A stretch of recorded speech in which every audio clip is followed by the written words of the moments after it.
Welcome to this tutorial on the KeyLabs annotation platform. In this video, we'll guide you through the process of creating users, assigning roles, and efficiently managing workflows for your annotation projects. To get started, log into your KeyLabs account with your username and password. Once logged in, you'll be taken to your main dashboard, and will see an actual username displayed in the header. The KeyLabs platform organizes users into specific roles, each with different permissions. These roles help streamline the annotation process and ensure tasks are managed effectively. A worker, for example, typically works only on an assigned project and has limited access to reports and statistics about their performance. The worker's primary role is to annotate or verify data such as images and videos, identifying specific features or objects as required. An annotator's task is to review and annotate data. This could include marking objects within images or providing context for specific features. They focus on accurately tagging data to help build reliable datasets for machine learning or other applications. Verifiers are responsible for reviewing the annotations made by annotators to ensure quality and accuracy. They play a key role in maintaining the consistency and integrity of the data. Project managers oversee the entire annotation process, from planning and assigning tasks to ensuring quality control, but only in the projects to which they were added by the higher-level users. The super users have nearly the same access as admins, except they cannot assign customers to the project or import and delete its files. They help manage the platform's functionality and ensure high-quality annotations. Admins have the highest level of access and control on the platform. They create and manage locations and user accounts, including logging under other users, set up annotation projects, and ensure smooth platform operation.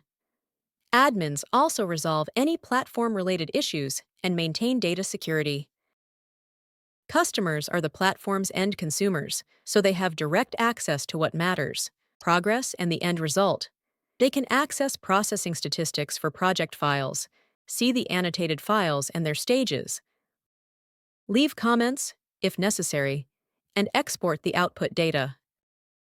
To create a new user, navigate to the Users section in the platform. Here, you can add new users by clicking the Add User button. Fill out the user's details such as name, email address, password, and role. The available roles include Worker, Project Manager, Super User, Admin, and Customer.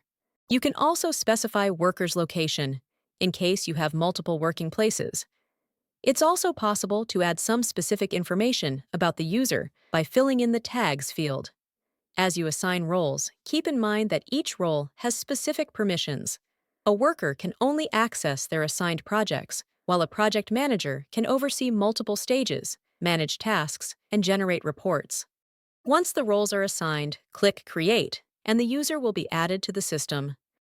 Next, let's focus on arranging the workflow for your annotation projects. Workflows are essential for managing the stages of annotation and ensuring tasks are completed on time. To start, enable annotation and verification at the status page. This allows the workflow to progress through different stages, such as annotation, verification, and final. On the Users page, the first two sections that you'll find are Customers and Managers. You can assign individuals to these sections based on their respective roles. Below, you'll see the various annotation and verification sections, which correspond to the stages created in the Stages tab. Each section displays the total number of people assigned, as well as the number of active users currently online, visible in the upper right corner of each section.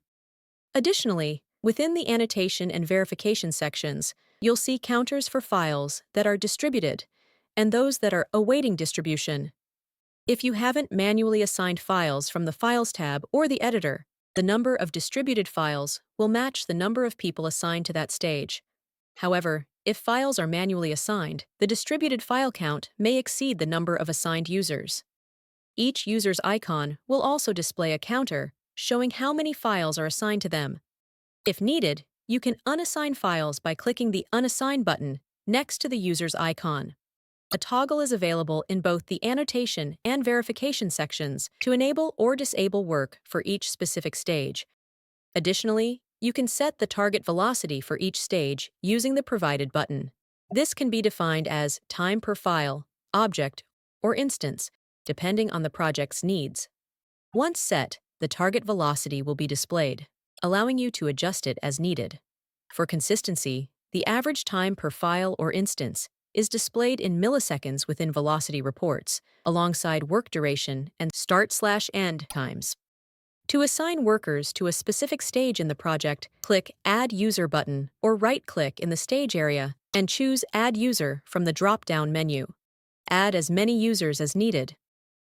If the same group of workers is already assigned to another stage or project, you can simply reassign them by selecting the option to add them to the current stage. You can also assign the group of workers to the other project. In addition, you can remove all the users from a particular stage through the drop-down menu. As a user with the project manager role or higher, you have the ability to unassign or reassign files to different users across various stages directly from the editor. With this functionality, you can reallocate files between users within different stages, streamlining the process and improving overall project flow. That's all for now. See you in the next videos.